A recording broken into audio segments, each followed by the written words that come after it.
This segment of the news is brought to you by Sun Oil Limited.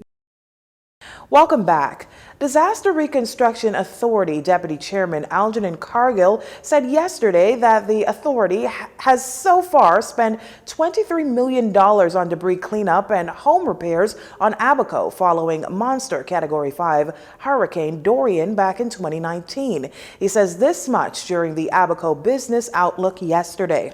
In terms of the DRA, or what the government has done to NEMA/Disaster Recovery Authority, we have moved more than 3.2 million cubic yards of debris post-Dorian from Green Turtle Key, Spring City, Treasure Key, and Elbow Key DM sites.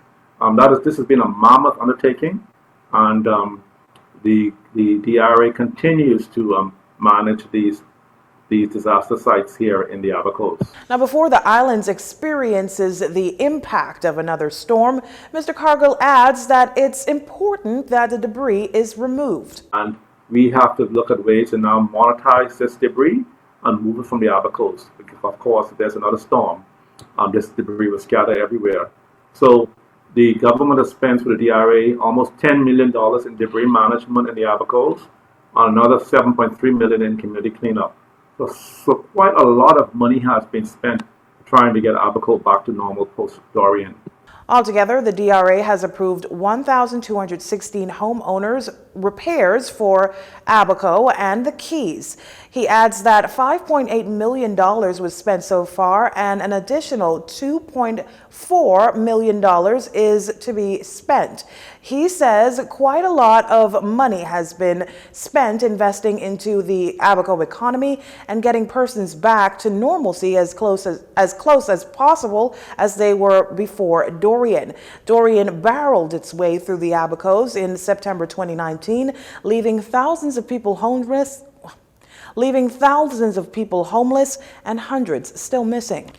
And 234 Haitian nationals are back in their homeland following repatriation exercises on Thursday morning.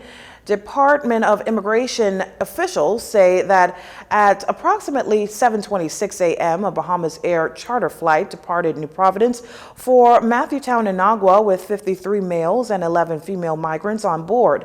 An additional 64 male migrants boarded that flight on its arrival into Matthewtown, for a total of 128 Haitian nationals repatriated into Haiti. Additionally, a second Bahamas Air flight departed Matthewtown, Inagua at approximately 11:40 a.m. with 106 Haitian nationals, also en route to Haiti. Both groups were escorted by a joint law enforcement team of Bahamas immigration officers and Marines from the Royal Bahamas Defense Force. All Ministry of Health COVID-19 protocols were strictly enforced, as the health, welfare, and safety of the officers, law enforcement counterparts, and migrants remain the highest priority in this COVID-19 environment for the department. The Bahamas Educators, Counselors, and Allied Workers Union receiving a warm welcome as they joined the Trade Union Congress. In an official welcoming ceremony this morning, Beckawu President Sandra Major making a plea to teachers in the Bahamas to join their forces. So we're giving the teachers of the Bahamas an option. Choices are always good because we live in a country that has democracy. So we're saying to teachers of the Bahamas that Beckawu is a viable option. If you want us to represent you, we'll be pleased to do so. We have issues we know that we can deal with properly. We have an excellent working relationship with the Ministry of Education, and we will continue to do so because we realize education is our partnership. We want to partner with education to make this education system a better one. So to the new teachers of this profession, we say to you, today a new dawn has come. You now have a choice. You have a choice to choose. It's yours. So we ask you if you would want a representation that's without fear or intimidation, Come and join us. Ms. Major gave her thanks to the TUC for welcoming the newly formed union. Bekawu was formed and registered officially on the 8th of October 2020 by educators who formed the union out of the need to know that they could represent themselves. President of the TUC, Obi Ferguson, who was on hand for that ceremony, says how happy he was for Bekawu to join forces, as he says teachers are of great importance to the nation. It's very difficult to move without education. As a matter of fact, the former president of South Africa, Nelson Mandela, said, if I could recall, he said, education is the great engine for development.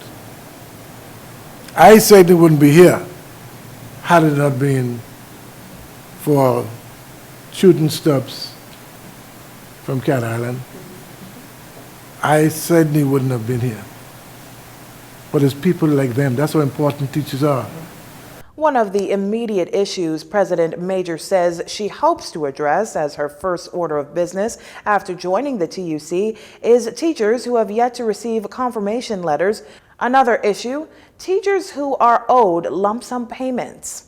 And in commemoration of World Food Day 2021, the Ministry of Agriculture and Marine Resources and Family Island Affairs presenting a number of food items to local churches and charities. While the minister responsible, Clay Sweeting, could not attend the event, Permanent Secretary and Member of Parliament for North Andros and the Berry Islands, Leonardo Lightbourne, was present for the handoff. Associate Pastor at Bahamas Faith Ministries, Patrick Roll, was one of the church representatives to receive the donations and express his concern for the food supplies in the Bahamas. This morning is significant in that as we drive around, even actually go to the food stores and we look at how our food supplies are shrinking, it becomes very important that as we talk about feeding ourselves, as individuals, as organizations, we do something to enhance that.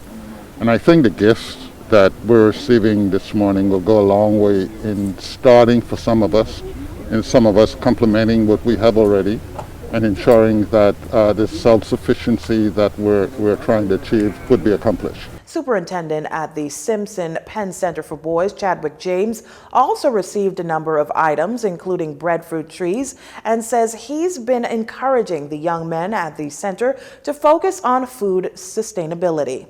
And we thank God for the Department of Agriculture and this presentation they made to us, because during the COVID experience, we've been allowing the boys to do a whole lot of planting and planning to make our country even better.